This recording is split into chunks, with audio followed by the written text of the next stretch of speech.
Uganda yabafananyi kyawatisaatu mirundi kayira Uganda bwabazzaako omusango ki nemujoga kabaka nemujoga nemukola emituno mukyobola abantu balango decided Mayiga protocol ekikumi wana Abaganda tabamanyi Mayiga ye ya Murwaza na bifananyi gyali Namibia ye ya Murwaza kabaka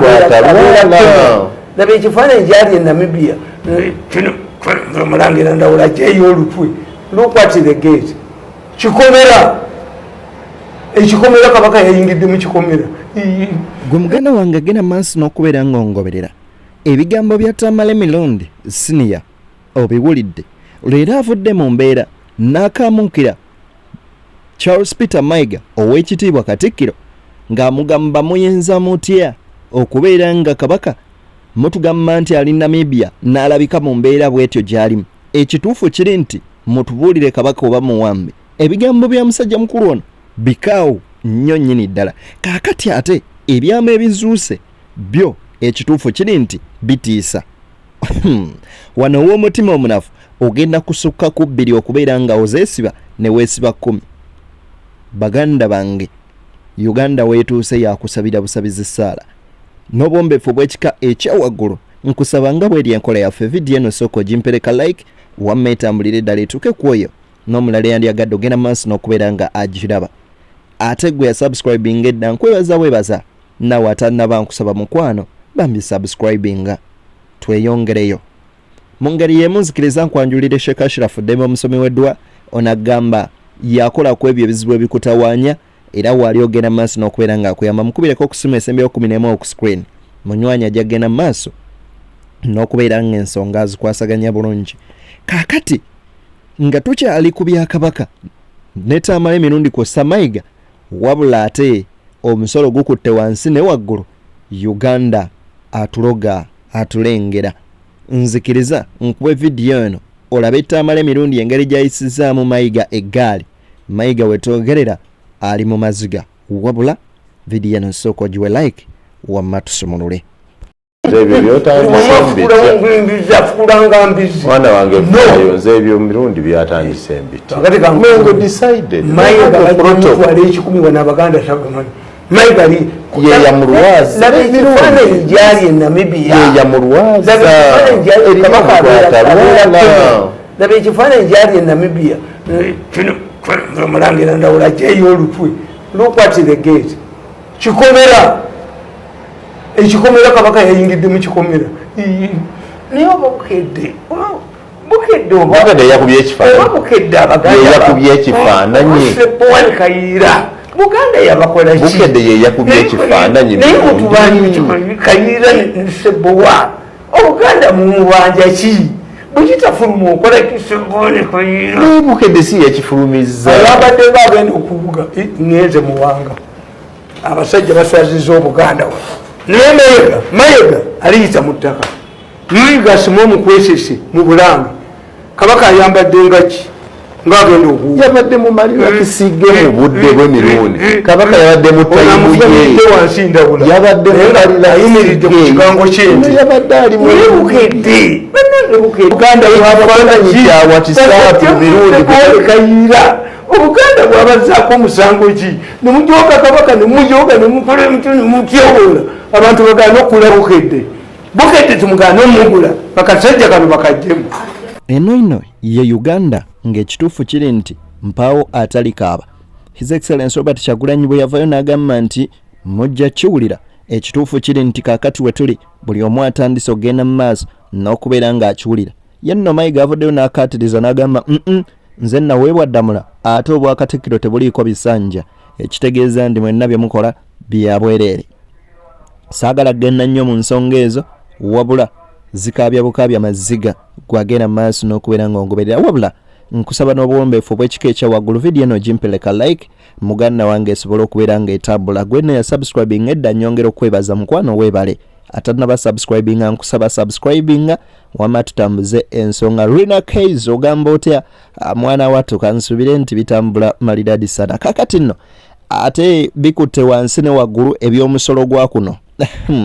ababaka beekannaamye ne bagenda mu maaso n'okubeera nga bawemukira mukama waabwe Museveni Tekaliyise era bannayuganda kye tubagamba abali eyo nti embeera gye tugendamu kati si yakwesiba 2 mujja kwesiba ne 10 kubanga ebintu byonna mu ggwanga nga bwe tumanyi nti amafuta ye namuzigo okutambulira ebyenfuna. Obuwumbi 75 baagala bbuwa Ministry ya Science and Technology kukola kintu eki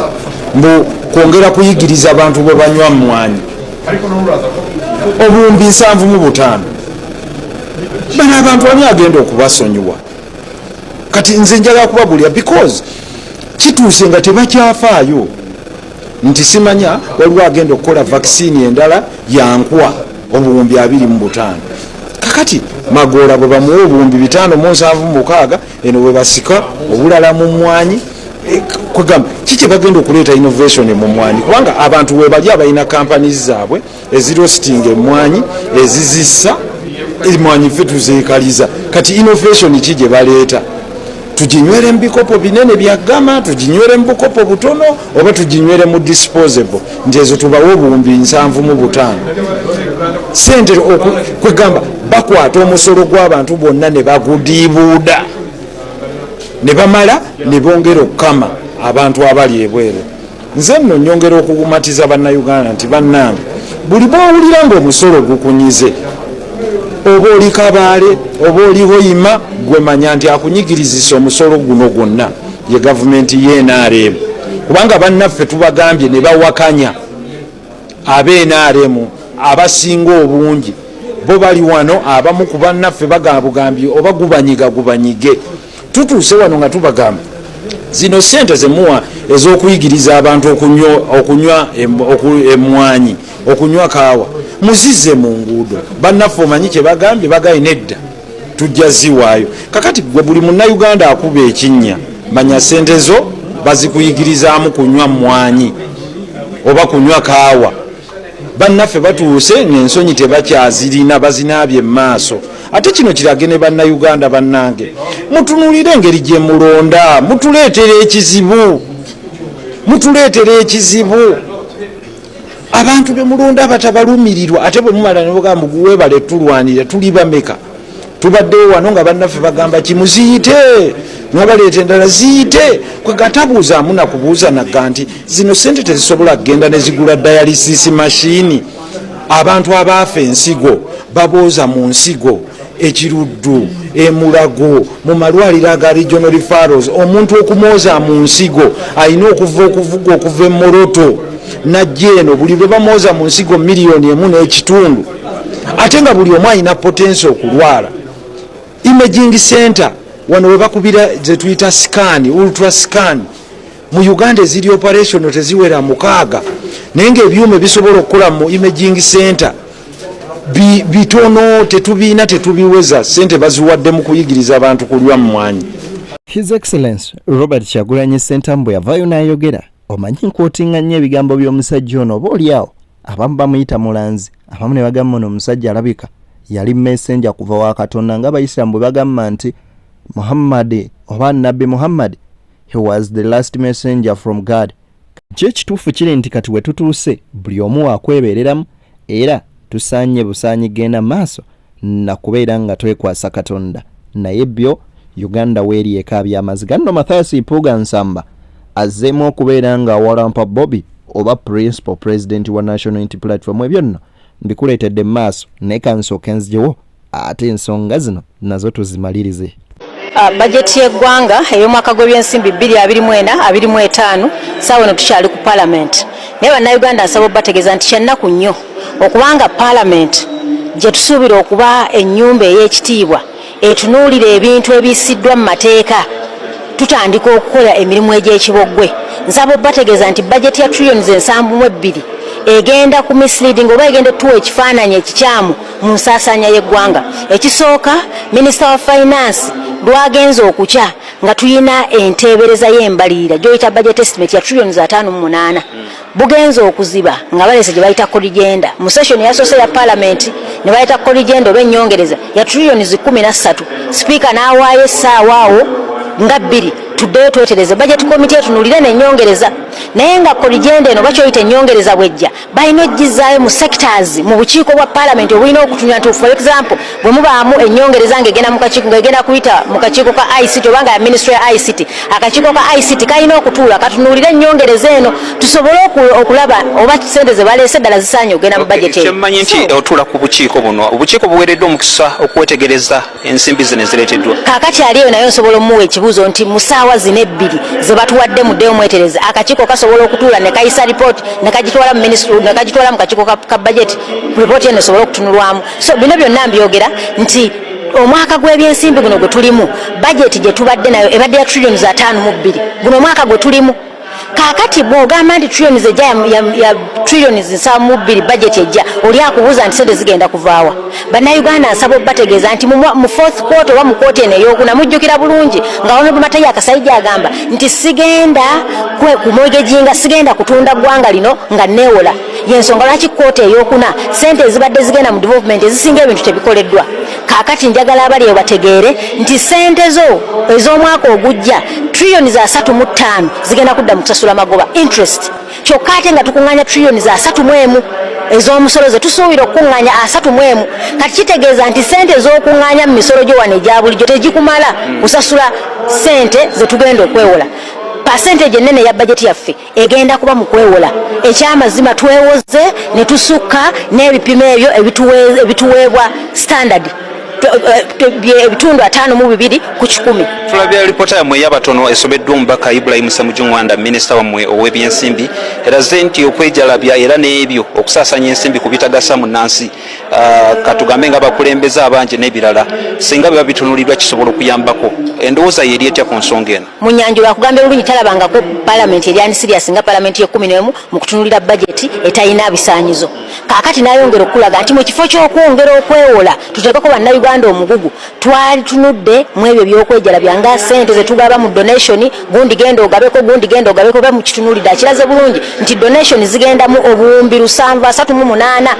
sente ezo nga ogatteko ne sente zino ezigaba motoka kugula emmotoka mu bitongole bya gavumenti zigenda mu obuwumbi 8. Tyani agula ensi kuba tugitunda byali byamayinja naye ekituufu abasajja bo bagigabanye mu bibajjo bajjo naye katusabe Katonda oba oliawo ayinza okwasizaako bannansi ne bafuna oba oliawo obuweerero naye gw'omusolo tujja guwulira. Amafuta nno gayongeddwako 10 kati buli liita evaako siringi 1,203 eya petrol. Eyo ya Uganda we tutuuse. For the first time we say we are not going to increase taxes on fuel. Yes. And see what will happen. I can tell you the country will not collapse and there will be more income to tax. Increase the tax is the less demand you'll be creating, because ultimately this is having a multiplier effect across the economy. Bino nno gye bigenze maaso n'okubeera nga biggwera munywanyi ng'era omusolo ogwo gumaze ne guyisibwa olw'ensonga nga bw'okimanyi nti era ababaka bali ku ludda lwa gavumenti ate era nga bwe bawagira embalirira eno nga bwattu be basinga obungi oba toliiko ky'ogamba. Eyo nno Uganda bwetyo bweyimiridde simanyi gwali eyo kikyolowooza wabula mu comment section woba oteeka obubaka bwo. Njagala okukubiriza gwe munywanyi angoberera soko giwe like video eno wamma tutambule butereevu. Kiyinza okugamba ekyennaku nti nga ab'oludda oluvuganya abaagala enkyukakyuka z'omu bwangu tetunnafuna mbavu. Waliwo abatalina mbavu sinza omukubo okwetunula mu munye buli omu kugambe nti bannange muteeke ebirowoozo byammwe ku mmeeza. Ensonga eno eneefaanana etya? Mu ssemateeka aliwo ne mu Presidential Elections Act etteeka ligamba nti pulezidenti alondeddwa ajja kutwala ofiisi mu ssaawa 24 nga pulezidenti abaddeko yakava mu ofiisi. Naye okulonda kubeerawo mu January. Enkyukakyuka pulezidenti alayira mu Gwakutaano. Kale gwe bajja mu buyinza oba okola ki mu bbanga eryo? Tewaliwo oba okola ki mu ofiisi ku ssaawa eyo? Ekyokubiri tewaliwo nteekateeka yonna nti ono alondeddwa ajja kufuna nga security briefs oba ajja kubeerawo transitional office. ebyo obutabirowooza ko tulowooza ku biyinza ebyobufuzi obwo bitwala nga kinyo bako lyogedde nawo lyafa mu kisanje ekyaddako n'atadda bwe yakomyewo naddamu kumuwulira nga asitudde eddoboozi ensonga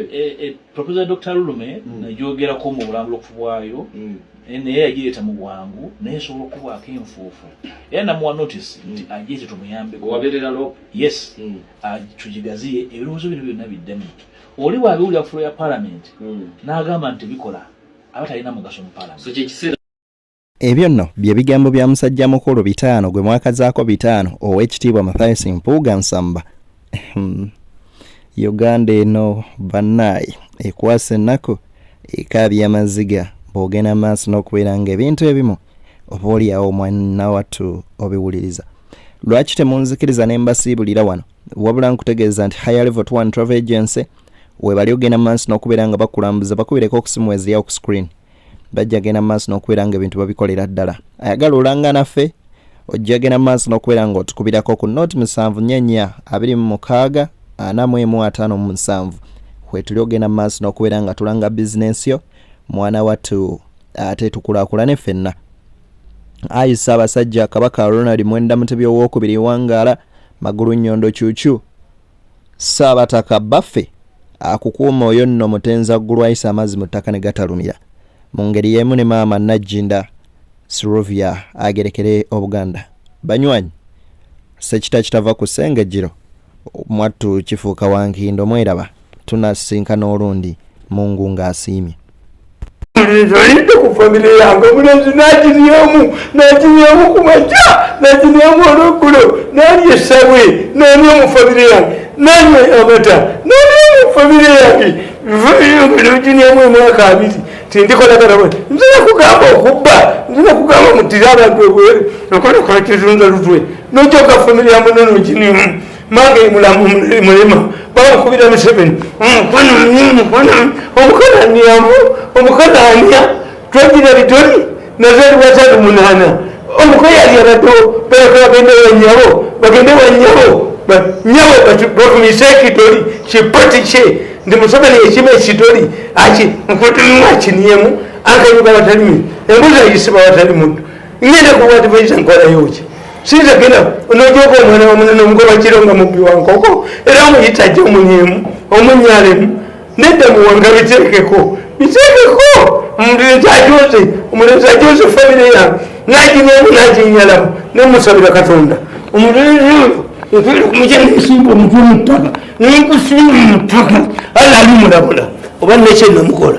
oba nze namuguza abantu betwala